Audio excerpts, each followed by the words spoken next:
Di beberapa bulan terakhir ataupun di beberapa minggu terakhir ini, kencang kita dengar kasus-kasus tentang tipikor atau tindak pidana korupsi.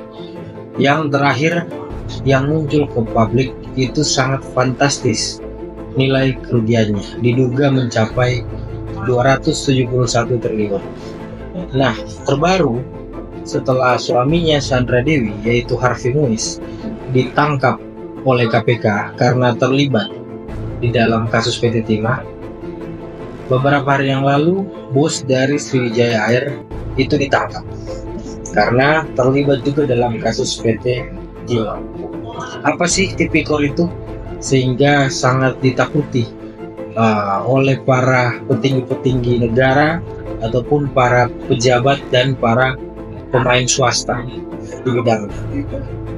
Tindak pidana korupsi atau tipikor itu adalah sebuah kejahatan yang dilakukan terhadap aliran keuangan negara, di mana dasarnya ketika suatu institusi, instansi atau pihak swasta, perusahaan yang bekerja sama dengan pemerintah dan menerima aliran dana, namun di akhir, di ending dari kerjasama tersebut terjadi sebuah kejanggalan, disitulah tipikor mengambil perannya.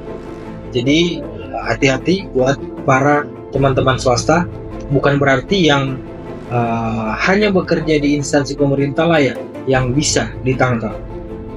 Kita lihat pada kasus PT Timah, swasta pun itu bisa terkena dampak dari tipikor apabila kalian bermain mata dengan dana-dana atau aliran dana dari pemerintah. Namun ada hal yang perlu saya sampaikan, karena sebagaimana pengalaman yang pernah saya tangani, tipikor ini kejam dan jahat. Kemarin saya pernah menangani perkara tipikor di mana klien saya sama sekali tidak bersalah, sama sekali tidak menerima aliran dana dari pemerintah, namun tetap saja dihukum. Dan itu menjadi momok bagi saya untuk teman-teman yang bekerja pada institusi maupun di luar institusi pemerintahan. Dua hal yang terpenuhi untuk tipikor agar bisa diproses secara hukum, yaitu ada penyalahgunaan kewenangan dan ada kerugian negara. Jadi yang memiliki kewenangan harus selalu berhati-hati dalam melaksanakan pekerjaan. Namun perlu saya tegaskan, penyalahgunaan kewenangan ini ada dua. Ada penyalahgunaan kewenangan yang disengaja, adapun penyalahgunaan kewenangan yang tidak disengaja. Nah, dalam poin ini buat teman-teman yang memiliki jabatan tentunya sangat penting untuk diketahui bersama bahwa penyalahgunaan kewenangan itu adalah tindakan dari teman-teman pejabat atau usaha negara yang dapat berdampak pada terjadinya kerugian negara. Namun kalau memang ternyata dalam melaksanakan pekerjaan penyalahgunaan kewenangan itu dilakukan dengan tidak sengaja, itu bisa diakomodir dan bisa dipahami bahwa bukan suatu niat untuk melakukan kejahatan.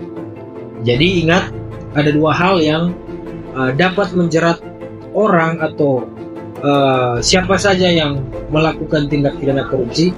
Harus terpenuhinya dua hal, yaitu melakukan penyalahgunaan kewenangan dan terjadinya atau terciptanya kerugian negara.